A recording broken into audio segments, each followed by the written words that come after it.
Tem um negócio que acontece no Brasil que pouca gente realmente presta atenção devida. Os bancos quebram. Sempre quebraram e continuam quebrando. A cada década, um novo nome aparece no noticiário.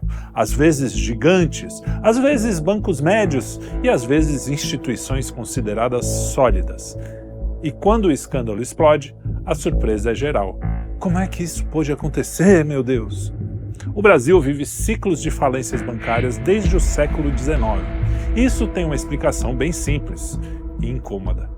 O sistema financeiro muda, a tecnologia muda, o nome do banco muda, mas o padrão é o mesmo, sempre o mesmo. Só citando os mais fartamente documentados, temos o Banco Nacional, o Banco Econômico, Bamerindos, Banco Santos, Cruzeiro do Sul, Pan-Americano e, mais recentemente, o caso do Banco Master.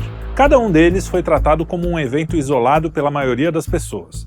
Mas quando colocamos os casos lado a lado, fica a pergunta inevitável. Por que isso acontece tanto aqui no Brasil? O pior é que quando observamos toda a história do país, esses episódios não parecem exceções. Eles parecem até parte da regra. Antes de existir o Banco Central e todas as regulações modernas, o Brasil já vivia ciclos de instabilidade bancária. O nosso primeiro banco, o Banco do Brasil, criado em 1808 por ninguém menos que Dom João VI e reestruturado em 1829, quebrou no século XIX. Em 1864, ocorreu a primeira grande crise bancária nacional, com falências em cadeia.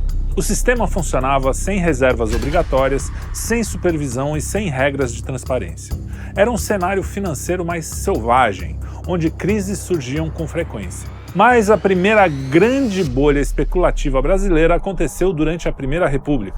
O governo republicano incentivou a criação desenfreada de bancos e empresas.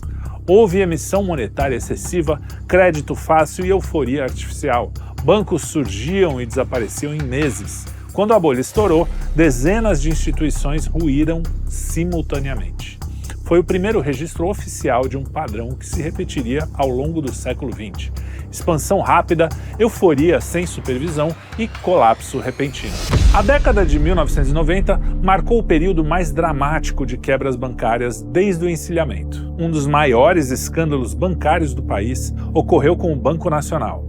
O banco era um gigante brasileiro e parecia bastante sólido. Entre outros, patrocinava Ayrton Senna e foi o primeiro patrocinador do Jornal Nacional. Em 1995, foi descoberta uma fraude contábil gigante, com manipulação sistemática de balanços. Aproximadamente 600 mil contas fantasmas foram usadas para ocultar prejuízos. O rombo final ultrapassou 8 bilhões em valores atualizados. Em novembro de 1995, o Banco Central decretou a intervenção e o banco deixou de existir. O caso virou referência de como a transparência bancária ainda era frágil e de como estratégias internas podiam esconder prejuízos por anos. No mesmo ano, um outro colapso emblemático, a quebra do centenário Banco Econômico. Fundado em 1834, era o banco privado mais antigo do Brasil. Olha aqui um dos seus famosos comerciais. Econômico, 4 gerações à frente. Mas acontece que em 1995 ele apresentava insolvência estrutural com capital deteriorado. O rombo estimado superou 15 bilhões em números atualizados e o Banco Central decretou a sua intervenção, assumindo a administração. O Econômico é o 8º banco privado brasileiro. Tem 161 anos, 289 agências, 9.500 funcionários, 800 mil clientes. Parte dos ativos foi posteriormente absorvida pelo Banco Excel. Assim como o Nacional, o Econômico era um exemplo de bancos que assumiram riscos maiores do que eram capazes de sustentar. 2 anos depois, veio o colapso mais sentido pelo público, o do Banco Bamerindos. O Bamerindos era um dos maiores bancos privados do Brasil e não havia uma alma no país que não soubesse cantar o seu jingle. Bamerindos! O tempo passa, o tempo voa, e a poupança Bamerindos continua numa boa. O tempo passa, o tempo voa, e a poupança Bamerindos continua numa boa. O banco sofreu uma crise de liquidez súbita, incapaz de honrar saques e obrigações. E o resultado? 3,9 milhões de clientes foram diretamente afetados. A maior parte das operações foi vendida ao HSBC num processo homologado pelo Banco Central. Foi o símbolo do impacto social que uma falência bancária pode ter e acelerou alguma das reformas regulatórias da época. Outro exemplo dessa época, que não se tratava exatamente de um banco, mas de uma instituição financeira, foi a quebra do Papatudo. O Noge, do canal Anos 90, fez um vídeo bem detalhado sobre isso, depois você dá uma olhada lá. Apesar de não ser um banco estrito sensu, o Papatudo era vendido como um título de capitalização e a sua trajetória lembra bastante o que acontecia em maior escala com os bancos. Um dos seus sócios era Arthur Falk, controlador da Interunion Capitalização, e há registros da época que também apontam Roberto Marinho, que usou todo o seu poder midiático, que estava no auge nessa época, para vender os títulos. O Papatudo era vendido como um misto de poupança mais sorteio num formato bem parecido com a Telecena. Ele explodiu entre 1994 e 95, distribuído em lotéricas e até nos correios, com campanhas televisivas pesadíssimas e celebridades, como garotos propaganda de peso, como Xuxa, Chico Anísio, César Filho e boa parte do ecossistema da Rede Globo.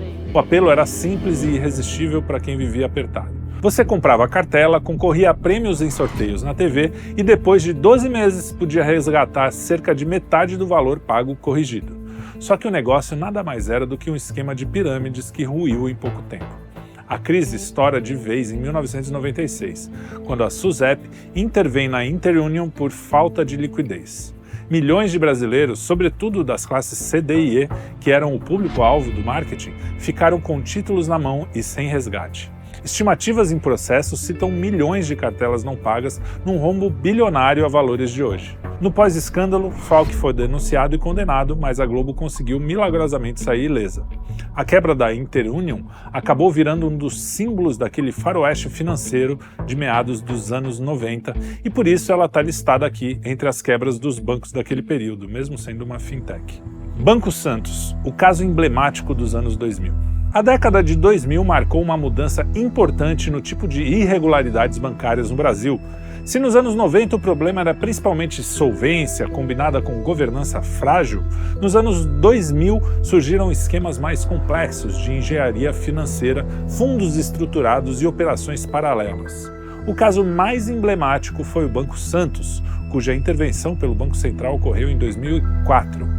O banco acumulou rombo bilionário, identificado inicialmente em mais de 2,5 bilhões. Existiam operações irregulares, como títulos privados sem lastro, fundos com rentabilidade artificial, sobreavaliação de ativos e empréstimos internos para cobrir buracos contábeis. A fiscalização apontou diversos desvios na contabilidade e incompatibilidades entre o balanço oficial e a situação real. Após a intervenção, foi constatado que o controlador, Edemar Cid Ferreira, exercia poder centralizado absoluto, autorizando operações arriscadas, sem lastro e sem governança adequada.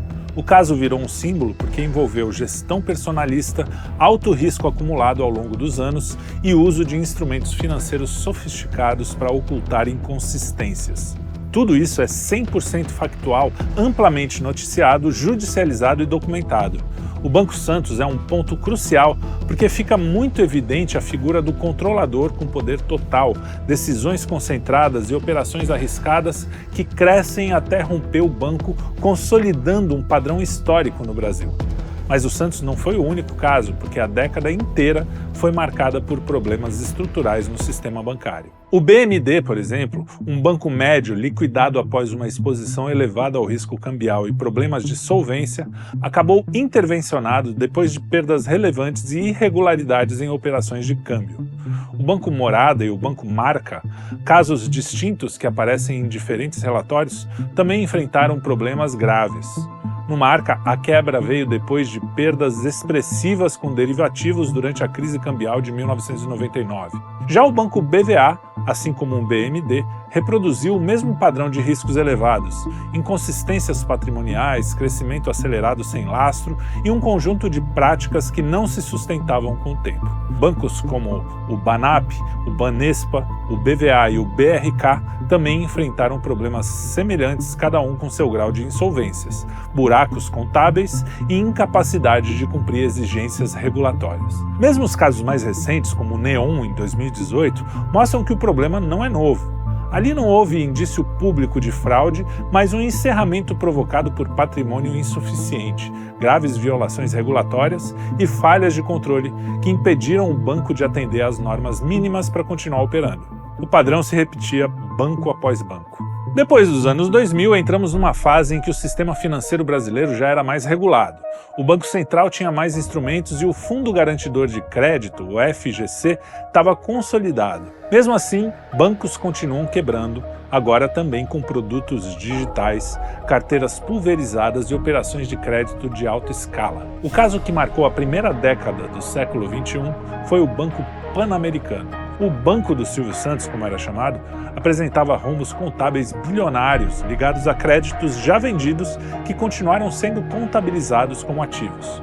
O buraco total ultrapassou 4 bilhões de reais após auditorias. O Fundo Garantidor de Crédito interveio, fazendo um resgate estruturado. Logo depois, a Caixa Econômica Federal assumiu o controle da instituição e o Pan-Americano tornou-se um exemplo clássico de inconsistências contábeis prolongadas, governança insuficiente e dificuldade do mercado em detectar problemas cedo. Outro caso gigantesco na segunda década dos anos 2000 foi o do Cruzeiro do Sul, em 2012. Ficou comprovado pelas investigações que existiam mais de 300 mil empréstimos fictícios, criados artificialmente para inflar o balanço. As fraudes envolviam múltiplas camadas, inclusive empresas intermediárias. O rombo ultrapassou 3 bilhões. O Banco Central decretou intervenção e liquidação. Esse caso mostrou um novo tipo de irregularidade, a criação de carteiras fantasmas em escala industrial. Outros bancos, como o BVA, BRK, Portocred, cada um com as suas especificidades, apresentaram ao longo dos anos solvência insuficiente, perdas acumuladas, controles fracos ou crescimento rápido demais sem lastro. São casos menores em tamanho, mas importantes para mostrar o padrão do período.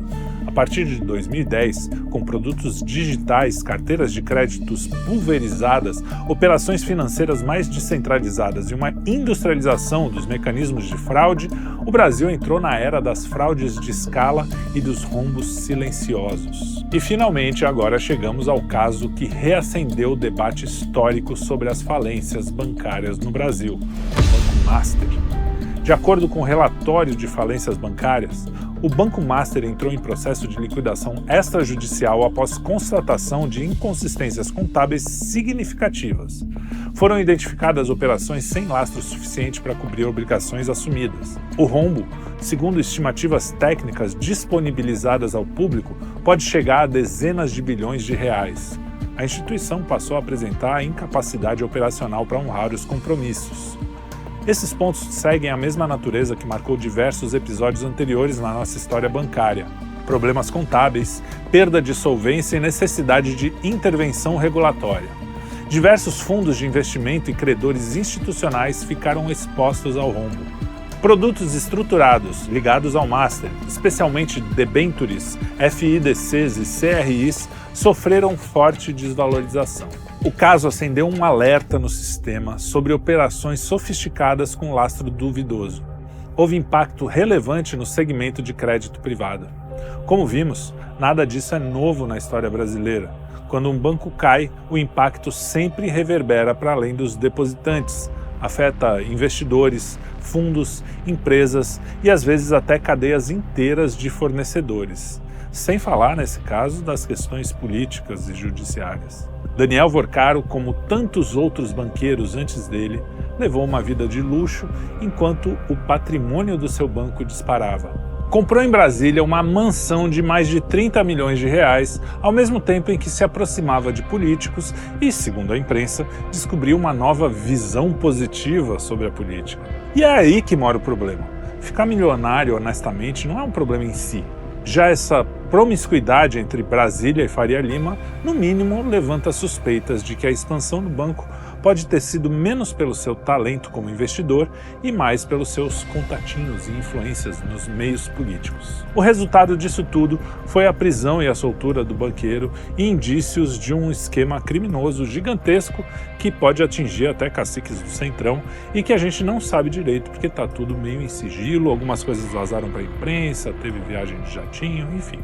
A gente vai ter que acompanhar com o tempo. Tá bom, mas o que todos esses casos têm em comum? No final das contas, quando você revisita todos esses episódios, do Banco do Brasil de 1864 ao Master de 2025, a gente percebe que existe um padrão curioso. As falências bancárias no Brasil não são acidentes isolados, são parte de uma espécie de ciclo econômico. O nome muda, o produto muda, a tecnologia muda, mas o padrão volta. Concentração de poder na mão de poucos, aposta constante em operações cada vez mais arriscadas, contabilidade tensionada até o limite e supervisão sendo testada em velocidade crescente. No final, um rombo que sempre surpreende quem não conhece a história. Os controladores dos bancos quase sempre aparecem nas fotos vivendo bem, com um patrimônio protegido, obra de arte na parede, advogado renomado no telefone. Os bancos quebram, os rombos explodem, o sistema corre para apagar o incêndio e eles continuam circulando entre jantares, fóruns e eventos do mercado. Já você, que não tem offshore, não tem paraíso fiscal, não tem consultoria milionária, paga a conta no carnê, na inflação, na desvalorização, no juro alto. Nesse grande teatro das finanças brasileiras, parece até que existe uma lei não escrita. Quando dá errado, o prejuízo é social. Quando dá certo, o lucro é privado. E o ciclo vai se repetindo, né? Eu queria terminar esse vídeo de um modo diferente, mas no final você já sabe, né? Quem paga a conta é você. Nós, né? E se você quiser saber mais sobre os bastidores da política, assista ao nosso programa semanal Puxando o Fio e siga a nossa programação aqui no Estúdio Quinto Elemento.